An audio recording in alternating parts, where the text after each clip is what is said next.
America అధ్యక్షుడు Trump target గా మరొకసారి కాల్పులు జరగడం కలకలం రేపుతోంది.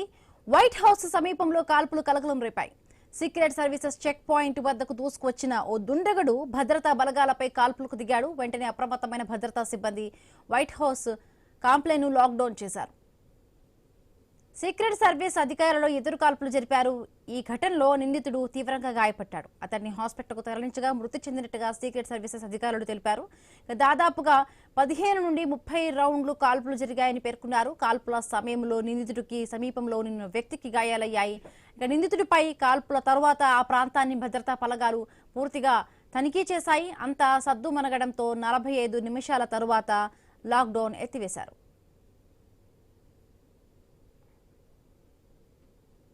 వైట్ హౌస్ సమీపంలో వరుస కాల్పుల శబ్దాలు విన్నట్లుగా జర్నలిస్టులు తెలిపారు. జర్నలిస్టులు శ్వేత సౌధం నుంచి బయటకు వెళ్లకుండా అడ్డుకున్న సీక్రెట్ సర్వీసెస్ అధికారులు వారిని ప్రెస్ బ్రీఫింగ్ రూమ్ లోకి వెళ్లాలని ఆదేశించారు. కాల్పుల సమయంలో అధ్యక్షుడు ట్రంప్ వైట్ హౌస్ లో ఉన్నారు. దీంతో పోలీసులు భద్రతా బలగాలు వైట్ హౌస్ వద్ద భారీగా మోహరించాయి. వైట్ హౌస్ సమీపంలోని 17వ స్ట్రీట్ పెన్సిల్వేనియా ఎవెన్యూ సమీపంలోని ఘటన చోటు చేసుకుంది. కాల్పుల ఘటనను FBI డైరెక్టర్ క్వాష్ పటేల్ వెల్లడించారు. సీక్రెట్ సర్వీసెస్ అధికారులకు ఈ ఘటనలో ఎలాంటి గాయాలు కాలేదని తెలిపారు.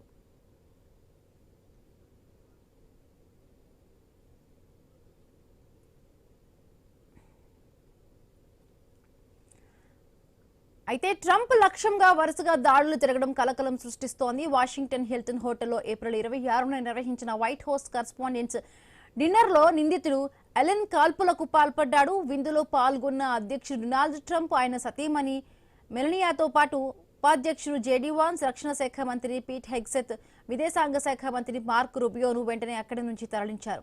నిందితుడు ఎలెన్ భద్రతా వలయాన్ని ఛేదించుకుని వచ్చాడు. హోటల్లో ఏర్పాటు చేసిన సెక్యూరిటీ చెక్ పాయింట్ గుండా నిందితుడు ఒక్కసారిగా దూసుకువచ్చి కాల్పులు జరిపాడు.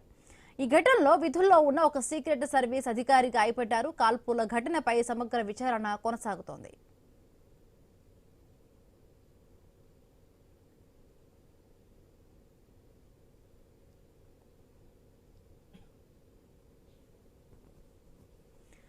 మే 5న అమెరికా అధ్యక్ష కార్యాలయం వైట్ హౌస్ సమీపంలో మరొకసారి భద్రతా వైఫల్యం కలకలం రేపింది. భద్రతా బలగాలపై ఓ సాయుధుడు కాల్పులకు దిగాడు. వెంటనే సీక్రెట్ సర్వీసెస్ ఏజెంట్లు అలర్ట్ అయ్యారు, ఎదురు కాల్పులు జరిపారు. ఈ ఘటనతో కొంతసేపు వైట్ హౌస్ ను మూసివేశారు. కాల్పులు జరపడానికి కాస్త ముందు ఆ రోడ్లో vice president JD Vance convoy వెళ్లినట్టుగా అధికారులు తెలిపారు. నాడు కూడా కాల్పుల సమయంలో అమెరికా అధ్యక్షుడు ట్రంప్ వైట్ హౌస్ లోనే ఉన్నారు.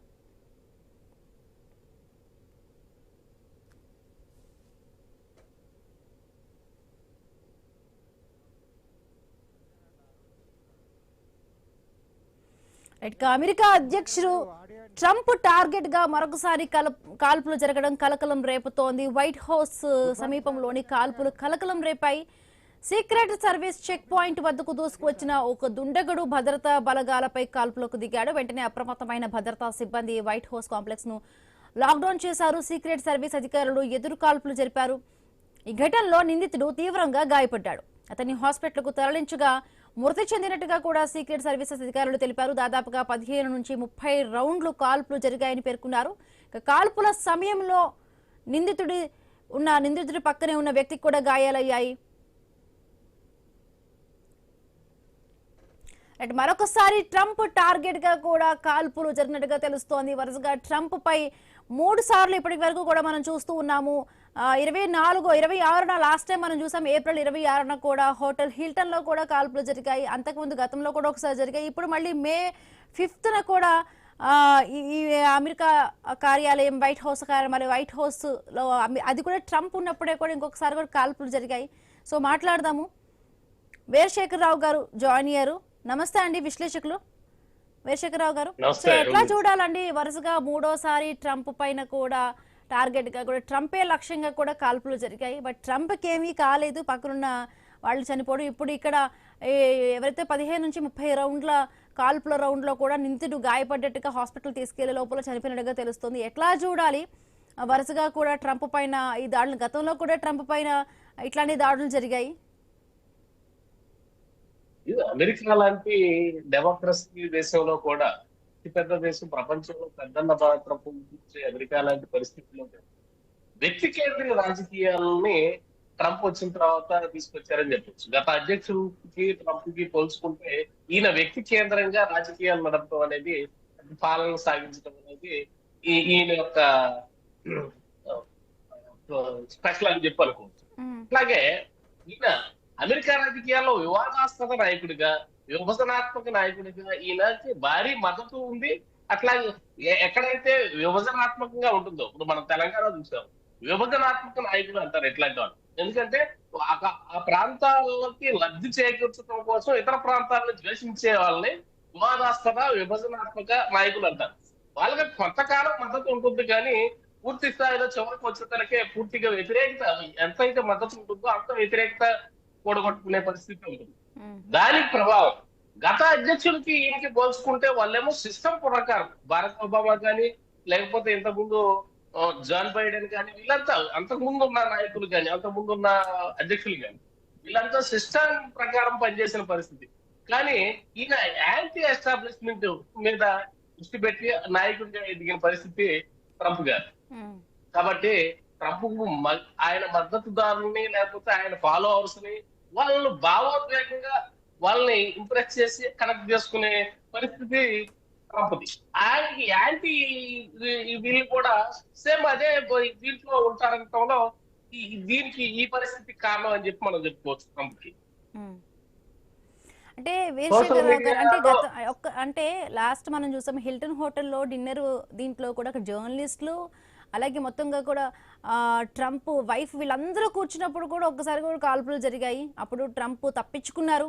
బట్ ఇంత సెక్యూరిటీని దాటుకొని కూడా రక్షణ వలయాలు చాలా వరకు కూడా ఉంటాయి. బట్ ఇంత దాటుకొని ఆయన గతంలో కూడా వెళ్ళాడు, ఎలన్ అనే ఒక వ్యక్తి.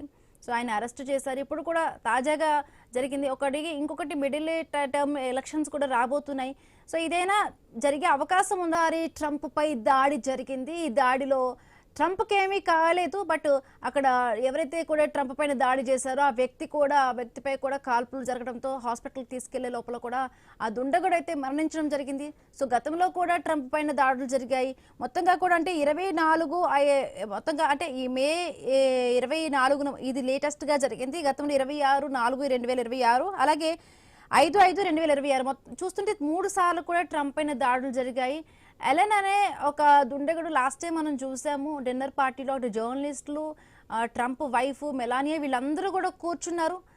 సడన్గా అదే హోటల్లోనే అప్పటికే ఎలన్ అనే వ్యక్తి ఉన్నాడు. ఇంత సీక్రెట్ సర్వీసెస్ వీళ్ళకు ఉంటారు. ఒక దేశానికి ఒక అధ్యక్షుడిగా ఉండేటప్పుడు వాళ్ళకి చాలా వరకు కూడా రక్షణ వలయాలు ఉంటాయి. ఇవన్నీ దాటుకొని కూడా గతంలోనే ఆయన వచ్చి కాల్పులు జరిపాడు. బట్ ఇంత చేసుకున్నా కూడా మళ్ళీ రీసెంట్గా ఇప్పుడు నిన్న మళ్ళీ కాల్పులకు జరగటం కూడా అంటే ఎట్లా అర్థం చేసుకోవాలి? ఇదేమైనా కొంత ఎలక్షన్స్ రాబోతున్నాయి, కానీ సానుభూతి పరంగా కూడా ట్రంప్ ఏమైనా కూడా కాల్పులు తనపైన అటాక్ చేసుకునేటప్పుడు కూడా అర్థం చేసుకోవాలా? వీరశేఖర్ రావు గారు మనం మాట్లాడుతున్నాం. సో ఎట్లా అర్థం చేసుకోవాలి? మిడ్ టర్మ్లో కూడా ఎలక్షన్స్ రాబోతున్నాయి. ఇప్పటికే అమెరికాలో చాలా వరకు కూడా ట్రంప్ పైన వ్యతిరేకత ఉంది. ఈ యుద్ధాలకి సంబంధించి కూడా అక్కడ దేశ పౌరుల నుంచి కూడా మనం చూసాము చాలా వరకు కూడా ట్రంప్ పైన ప్రొటెస్టులు చేస్తూ కూడా రోడ్ల పైన కూడా నో కింగ్ ప్రొటెస్ట్ వచ్చారు చాలా మంది జనాలు, అగెనెస్ట్ గా ర్యాలీస్ తీశారు. బట్ ఇప్పుడు ఎలక్షన్స్ రాబోతున్నాయి కాబట్టి కావాలని చూసాం ట్రంప్ ఎప్పుడు కూడా ఎలక్షన్స్ టైంలో ఏదో ఒకటి ఇలా దాడులు చేసుకునే విధంగా ఆయనపై వార్తలు వచ్చాయి. ఇప్పుడు లేటెస్ట్ గా వచ్చిన ఈ దీనికి కూడా ఆ విధంగానే అర్థం చేసుకోవాలా? రాజకీయ ద్వేషం పరాకాష్ఠగా సాగుతున్నాయని చెప్పి అనుకోవచ్చు. కానీ ట్రంప్ను అడ్డుకునేందుకు జరిగే కుట్రలుగా ప్రజలు భావించాలనే ఉద్దేశంతో ప్రతి దాడి తర్వాత ఆయనకు వచ్చే సానుభూతి. ఇప్పుడైతే ట్రంప్ మీద అవిశ్వాసం పెరుగుతుందో, అక్కడ వ్యతిరేకత పూర్తిగా అమెరికా ప్రజల్లో పూర్తి వ్యతిరేకత వస్తుందో, ఎక్కడైతే ర్యాలీలు ఇట్లాంటివి జరుగుతూ ఉంటాయో, ఇవన్నీ చూసినప్పుడు ఇట్లా ట్రంప్ మీద దాడి జరగటం, ఆయన మీద కొంత సానుభూతి రావటం, ఇంతకు ముందు వచ్చిన ఇవన్నీ కొట్టుకుపోవటం, మీరు అన్నట్లు తను తానే చేసుకున్నాడని చెప్పి మనం అనలేము. కానీ ఇలాంటి జరుగుతూ ఉన్న నేపథ్యంలో ప్రతిసారి ఆయన మీద దాడి జరగక ముందు ఉన్న పరిస్థితి వేరు, దాడి జరిగిన తర్వాత వచ్చిన సానుభూతితో అంతకు ముందు ఉన్న ఆయన ఎదుర్కొంటున్న సమస్యలన్నీ, ఎదుర్కొంటున్న వ్యతిరేకత అంతా కూడా మళ్ళీ సమాన స్థాయికి జరగటం అనేది కొంచెం ఆలోచించాల్సిన విషయం అని చెప్పి మనం చెప్పుకోవచ్చు. ఇక్కడ సాధారణ ప్రజలు ఇక్కడ సాధారణ ప్రజలు దేశ భద్రత, సామాజిక విభజన, ఆయుధ సంస్కృతిని వెన్నాడాలి అనే దీని మీదే అక్కడ వాళ్ళంతా చూస్తుంటారు. కానీ ఇలా దీని మీద ట్రంప్ మీద దాడులు జరగాలని చెప్పి ఎవరు కోరుకోని పరిస్థితి. మీరు అన్నది 100% కరెక్ట్. ఎస్, అంటే వీరశేఖర్ గతంలో కూడా ట్రంప్ ఒక కామెంట్ చేశాడు.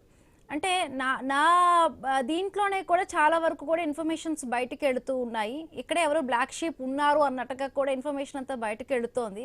సో ట్రంప్ యొక్క వ్యక్తిగత విషయాలు కానీ, ట్రంప్ ఎక్కడికి వెళ్తాడు ఏంటి దానికి సంబంధించిన విషయాలు కూడా కొంత బయటపడుతుంది అన్నట్టుగా కూడా గతంలో కొంత చెప్పిన మాట అదొకటి. ఇప్పుడు భద్రతా వైఫల్యం అంటున్నారు. అంటే తరచుగా కూడా ఇట్లా ఒక నాయకుడి పైన కానీ ఎవరిపైన అటాక్స్ జరుగుతున్నప్పుడు కొంత అలర్ట్ అవుతారు. అంత మామూలు చిన్న చిన్న వాళ్ళే పెట్టుకుంటారు గన్మెన్స్ని కానీ, సెక్యూరిటీ పరంగా ఒకసారి మనకి థ్రెట్ ఉందంటే చాలా వరకు పెట్టుకుంటారు. బట్ ఇంత చాలా తెలుసు అమెరికా అంటే ఎంత పెద్ద దేశమో. సో ఇంత సెక్యూరిటీ పరంగా సెక్యూరిటీ పరంగా మనకి జనరల్గా ట్రంప్ వచ్చినప్పుడే చూసాం, మెలానియా వీళ్ళందరూ జనరల్గా వచ్చినప్పుడు ఇక్కడ ఎలా చాలా వరకు కూడా ప్రతిదీ కూడా వాళ్ళు ముందు వచ్చి చెక్ చేసుకొని ఎట్లా సేఫ్గా ఉందా, సెక్యూరిటీ పరంగా ఎట్లాంటివి ఉన్నాయో కూడా చెక్ చేసుకుని ప్రతిదీ పెడతారు కదా. సో నిజంగా ఇది భద్రతా వైఫల్యమే అంటారా? లేదు లేదు, అదే 100% కరెక్ట్ కాదు. అది తన వెనక ఏదో కుట్ర జరుగుతుంది. ఇవన్నీ సానుభూతి కోసం, లేకపోతే వ్యతిరేకత పోవటం కోసం, నేను ప్రజల కోసం పనిచేస్తున్నాను, నా ప్రాంత ప్రజల కోసం, విభజనాత్మక ధోరణి అని చెప్పి మనం ఇందాకే చెప్పుకున్నాం. ఆయన ప్రజల్ని విమర్శించే ప్రజల నుంచి తన వరకు తన వర్గాన్ని విడదీసుకోవడం కోసం చేసే పన్నాగంలో భాగమే. నా మీద కుట్రలు జరుగుతున్నాయి, నేను మీకోసం ప్రపంచ దేశాల వాళ్ళందరినీ రిస్ట్రిక్ట్ చేశాను, నాకు ఇక్కడ ప్రాంత ప్రజల కోసం, మీరందరూ బతకడం కోసం, ప్రపంచంలో ఉన్న వాళ్ళందరూ ఇక్కడ ఉద్యోగం కోసం వచ్చిన వాళ్ళని రిస్ట్రిక్ట్ చేసి మీకోసం నేను పాటుపడుతుంటే నా మీద దాడులు జరుగుతున్నాయి, మన ప్రభుత్వంలోనే ఎవరో ఉన్నారు, కాబట్టి వీళ్ళందరినీ ప్రొటెక్ట్ చేసి వీళ్ళందరి నుంచి నన్ను ప్రొటెక్ట్ చేయాల్సిన బాధ్యత మీది అని ఎలక్షన్ టైంలో ఇది చెప్పుకోవడం అనేది అభద్రతా భావం కాదు. ఒక ఫ్యూచర్ స్టాటిస్టిక్స్, కొత్త తరం స్టాటిస్టిక్స్ అని చెప్పుకోవచ్చు. ఈయన మీడియాలో ఎక్కువగా ప్రజెంట్ అవుతా ఉంటారు, సొంతగా ఎలివేట్ చేసుకోవడం అనేది ప్రభుకు తెలిసినంతగా ఎక్కడా తెలియదు. ఎందుకంటే ప్రపంచంలో అగ్రదేశంగా చెప్పుకునే అమెరికాకి అధ్యక్షుడై ఉండి నాకు భద్రతా లోపం అని చెప్పటం అనేది అసలు సమంజసం కాదు. ఎవరు యాక్సెప్ట్ చేయరు. అలా చేస్తే ఆ దేశానికే ప్రమాదం, ఆ దేశ ఉనికికి లేదా ఆ దేశ రక్షణ వ్యవస్థకే ప్రమాదం. అలాంటివన్నీ చూసుకోకుండా ఎందుకు చెప్తారంటే మీడియాలో ప్రచారం కోసం, తన వర్గాన్ని ప్రొటెక్ట్ చేసుకోవడం కోసం, తన మీద వస్తున్న విమర్శల నుంచి తప్పుకొని అప్పుడు బయటపడటం కోసం మాత్రమే ట్రంప్ ఇలాంటి స్టాటిక్స్ ప్లే చేస్తున్నాడని చెప్పి మనం చెప్పుకోవచ్చు. రైట్, థ్యాంక్ యూ అండి వీరశేఖర్ రావు గారు.